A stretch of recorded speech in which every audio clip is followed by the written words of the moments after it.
আগামীকাল দেশব্যাপী ধর্মঘট। ইতিমধ্যে সারা দেশে এটা প্রচার পর্ব প্রায় শেষ পর্যায়ে। আমাদের রাজ্য বিভিন্ন বাধা অতিক্রম করেই প্রচার পর্ব চলছে। এই অবস্থার মধ্যে আমরা লক্ষ্য করছি শাসক দলের পক্ষ থেকে মানুষকে বিভ্রান্ত করার জন্য কিছু বক্তব্য উপস্থাপিত করা হচ্ছে। যেমন আজকে দেখলাম শাসক দলের পক্ষ থেকে একটা প্রেস মিট করে বলছেন যে এটা নাকি কর্মনাশা দিন, শ্রমিক দরদি একটা নমুনা দেখাচ্ছে। যারা কর্মহীন দেশ পরিণত করেছে, প্রতিদিন মানুষের কাজ খেয়ে নিচ্ছে, যারা কাজ করছেন তারা কাজ হারাচ্ছেন, নতুন করে কাজ পাওয়ার কোনো সম্ভাবনা নেই, গোটা দেশটাকে একটা বেকারের দেশে পরিণত করেছেন। আর তারা কালকে একদিন কাজ করতে পারবে না, তার জন্য একেবারে সাংঘাতিক আফসোস তারা দেখাচ্ছেন। এগুলি মানুষকে বিভ্রান্ত করার জন্য।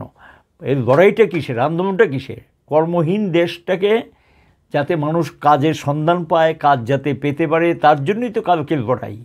এবং এখানে দেখলাম বলতে গিয়ে বলেছে যে একজন অটো শ্রমিক বা ই রিক্সা শ্রমিক তারা কী করে খাবে। এতই যদি তাদের উপরে কেন এই দৈনন্দিন পুলিশি নির্যাতন, তাদের উপরে ট্যাক্সের বোঝা, এবং গ্যাসের দাম দারুণভাবে বাড়িয়ে দিয়েছেন, এবং সিএনজির দাম বাড়িয়ে দিয়েছেন, এবং পেট্রোলের দাম বাড়াচ্ছেন, ডিজেলের দাম বাড়াচ্ছেন, ইন্স্যুরেন্সের প্রিমিয়ামটাকে প্রায় 200 গুণ বাড়িয়ে দিয়েছেন। এই নিয়ে শ্রমিক দরদের নমুনা, এটার বিরুদ্ধেই তো লড়াই। দ্বিতীয়ত বলতে গিয়ে সেখানে বলেছেন নির্মাণ শ্রমিক তহবিলের তারা অনেক কিছু করেছেন। কি করেছেন? নির্মাণ শ্রমিক তহবিল তো বামফ্রন্ট সরকারের সময় এখানে যে প্রচুর টাকা জমাকৃত ছিল, এটা শ্রমিকদের জন্য যারা নির্মাণ কাজে করেন তাদের জন্য এই কল্যাণ তহবিল তৈরি করা হয়েছে। এটা ওই সময়ই তৈরি করা আইন, সেই অনুযায়ী জমাকৃত টাকার তো একটা বিরাট অংশের টাকা এখান থেকে সরিয়ে অন্য খাতে ব্যয় করেছেন, যেটা করতে পারেন না, ব্যয়নি। কাজে নির্মাণ শ্রমিকদের অবস্থাটাকে এখন চতুর্দিকে কাজ নেই, হন্য হয়ে ঘুরছেন এই রাজ্যের নির্মাণ শ্রমিকদের অবস্থা।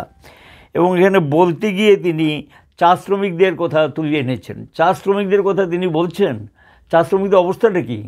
এবং যদি চা বাগানে এতই কাজ থাকতো তাহলে যে বাগান শ্রমিকরা আজকে বাইরে গিয়ে কাজ করতে হবে না, কাজের জন্য অন্যায় ঘুরছে, বহিরাজ্যে যাচ্ছে, মাইগ্রেন্ট লেবার হিসেবে বহিরাজ্যে যাচ্ছে।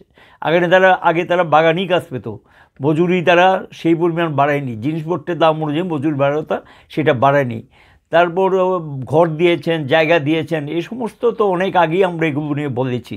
এগুলি শুধু সংখ্যার ঝকমারি, কিন্তু আসলে বাস্তবে এটা শ্রমজীবীরা পায়নি। এটা চা শ্রমিকরা সেই দিন এখানে একটা অলরেডি সারাদিন প্রায় 3 থেকে 4 ঘন্টা বিক্ষোভ করে তারা তাদের জীবনের দুঃখ যন্ত্রণার কথা তুলে ধরেছেন শ্রম দপ্তরের সামনে। এবং এই পরিস্থিতির মধ্যে শাসক দল থেকে একটা জিনিস বলা হচ্ছে যে এখানে 14 দেবতাবাড়ি উৎসব চলছে। এই সময় কেন ধর্মঘট? ধর্মঘটটা সারা দেশের ধর্মঘট, গোটা দেশে কোথাও কোথাও এই ধরনের ধর্মের কিছু কিছু বিষয় থাকতেই পারে। এটা তো আমরা ডাকিনি, সারা দেশের থেকে ডাকা হয়েছে, এটা শুধু এই রাজ্যের ধর্মঘট। তারপরও আমরা গতকালই ঘোষণা করে দিয়েছি 14 দেবতা বাড়িতে যারা দর্শনার্থী যাবেন তাদের আসা যাওয়ার গাড়ি এবং সেখানে মেলা চলবে, ধর্মঘটের এটাকে আওতার বাইরে পরিষ্কারভাবে গতকালই আমরা বলে দিয়েছি। এটা নিয়েও মানুষকে বিভ্রান্ত করার চেষ্টা করছে। এখানে আমি যেটা বলবো যে ফায়ার সার্ভিসের পরিষেবা, সংবাদপত্র এবং প্রিন্টিং মিডিয়া যেগুলো, এবং যেটাকে আমরা বৈদ্যুতিক চ্যানেল বা বৈদ্যুতিক মিডিয়া, এগুলো আওতার বাইরে থাকবে।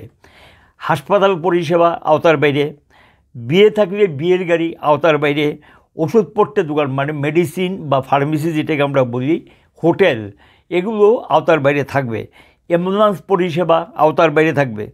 এবং তার সঙ্গে যেটা থাকবে দুগ্ধ সরবরাহের গাড়ি আওতার বাইরে, পানীয় জলের গাড়ি, এগুলো আওতার বাইরে। আমরা তো ওইটা পরিষ্কার বলে দিয়েছি। কাজে আমরা চাইব আগামীকালের যে ধর্মঘট, সেই ধর্মঘটে ভয় ভীতি, সেই সমস্ত বিভ্রান্তিকর বক্তব্য, এটার প্রতিবাদ করে শান্তিপূর্ণভাবে কালকে জনগণ প্রতিবাদে সামিল হবেন এবং তারা তাদের এই ধর্মঘটের পক্ষে সমর্থন জানিয়ে দেশের অন্যান্য রাজ্যের সঙ্গে আমাদের রাজ্য ধর্মঘটকে সম্পূর্ণ পালন করে এবং গোটা দেশের যে লড়াই সংগ্রাম আগামী দিনে এটাকে শক্তিশালী করবেন। এবং এটা বাঁচার সংগ্রাম, এটা দেশ রক্ষার সংগ্রাম। এটা মানুষ যদি বাঁচে দেশটা বাঁচবে, আর দেশটা বাঁচলে মানুষ বাঁচবে। শুধু একটাকে বাদ দিয়ে আরেকটা চলতে পারে না। কাজে এই লড়াইটা হলো দেশ বাঁচাবার লড়াই, মানুষকে বাঁচানোর জন্য লড়াই। আশা করি এই লড়াইতে দলমত নির্বিশেষে সকলেই সামিল হবেন। এমনকি শাসক দলের যারা সাধারণ শ্রমিক গোটা দেশে, তারা বলেছেন নেতারা যাই বলুক কালকে ধর্মঘটে তারা সারা দেশে সামিল হবেন, কারণ এটা তাদের জীবন যন্ত্রণার দুঃখের বহিঃপ্রকাশ কালকে ঘটাবেন, এটা আমরা আশা করি।